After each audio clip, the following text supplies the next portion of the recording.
સુરતમાં પૂરથી અસરગ્રસ્ત નાગરિકોને રાજ્ય સરકાર દ્વારા જાહેર કરાયેલા સહાય પેકેજનો લાભ સરળતાથી મળી રહે તે માટે સહાયના સાથી અભિયાનનો પ્રારંભ કરવામાં આવ્યો છે.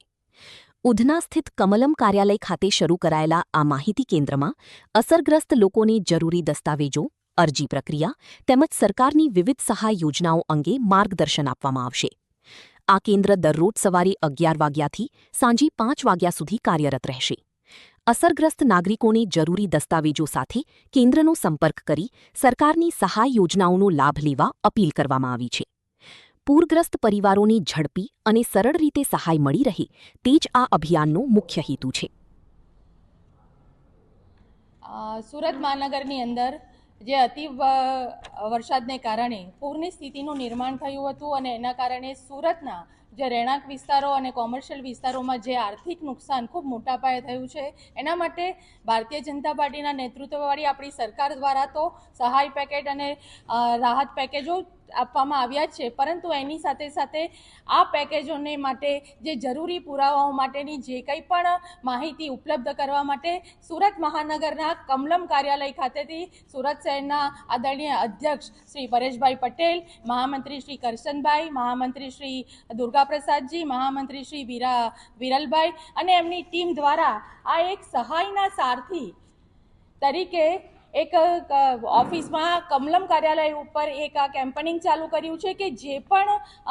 અસરગ્રસ્ત વિસ્તારના લોકો છે એમને કોઈ પણ પ્રકારની સહાય માટેની જે માહિતી હશે એ માહિતી સવારે 11થી સાંજે 5 કલાક સુધી અહીંયા બેઠેલા અમારા સંગઠનની ટીમ અને એમનું નેતૃત્વ એમને પૂરું પાડશે કે જેથી કરીને પ્રજાને કે કાર્યકર્તાઓને કે અસરગ્રસ્ત વિસ્તારના લોકોને ક્યાંય દૂર સુધી આમ તેમ ભટકવું નહીં પડે અને એમને ખૂબ જ સરળતાથી આ યોજનાનો, આ સહાયનો લાભ કેવી રીતે મળી શકે એના માટે આ ભાજપ ભારતીય જનતા પાર્ટી કમલમ કાર્યાલય પરથી આપને ઉપલબ્ધ થશે. ટૂંક સમયની અંદર આ સહાયના સારથી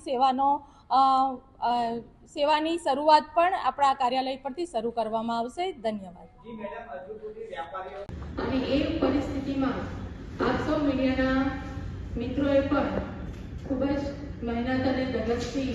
જે રીતે સાથ સહકાર આપ્યો છે એ બદલ આપ સૌ મીડિયાના મિત્રોનો પણ આજે આભાર વ્યક્ત કરીએ છીએ. સુરત જિલ્લા મહાનગરપાલિકાની અંદર ભારે વરસાદને કારણે સર્જાયેલી જે પૂરની સ્થિતિથી ખૂબ જ મોટા પાયે નુકસાન થયું છે અને આ વિકટ સ્થિતિમાંથી ઝડપથી બહાર આવવા માટે સ્થાનિક અર્થતંત્રને વેગ મળે એ હેતુથી સરકાર દ્વારા આ પેકેજ જાહેર કરવામાં આવ્યું છે. મૃદુ અને મુખ્યમંત્રી શ્રી ભૂપેન્દ્રભાઈ પટેલ, નાયબ મુખ્યમંત્રી શ્રી હર્ષભાઈ સંઘવી તેમજ કેન્દ્રીય મંત્રી શ્રી સી.આર. પાટીલજી દ્વારા સુરતના અસરગ્રસ્ત વિસ્તારોની જાત માહિતી મેળવી અને નુકસાનનો જે ક્યાસ કાઢવા પ્રત્યક્ષ મુલાકાત અસરગ્રસ્ત વિસ્તારોમાં કરવામાં આવી છે. ભારતીય જનતા પાર્ટી ગુજરાત પ્રદેશના અધ્યક્ષ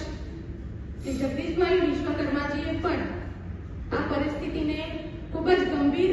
અને ચિંતિત થયા છે. તેની સાથે સાથે અત્યાર સુધીમાં કોઈ પણ આવી વિકટ પરિસ્થિતિમાં હર હંમેશ પ્રજાની સાથે રહેતી ભારતીય જનતા પાર્ટીનું નેતૃત્વ જ્યારે પણ આ રાહત ફંડ એ અસરગ્રસ્તો માટે હર હંમેશ ખડે પગે ઊભી રહેતી હોય છે. માનનીય મુખ્યમંત્રી શ્રી, નાયબ મુખ્યમંત્રી શ્રી અને એમણે જે પ્રેસ કોન્ફરન્સ દ્વારા જિલ્લા અને મહાનગરની અંદર નાની લારીઓ ચલાવતા હોય, નાના ગલ્લાઓ જેમના હોય એવા લોકોને ઉચ્ચ એટલે કે 7,500ની રોકડ સહાય કરવાનો નિર્ણય કર્યો છે અને લોકો સુધી લગભગ અત્યાર સુધી પહોંચી ગયો છે. બીજું કે જેમની પાસે નાની નાની કેબિનો છે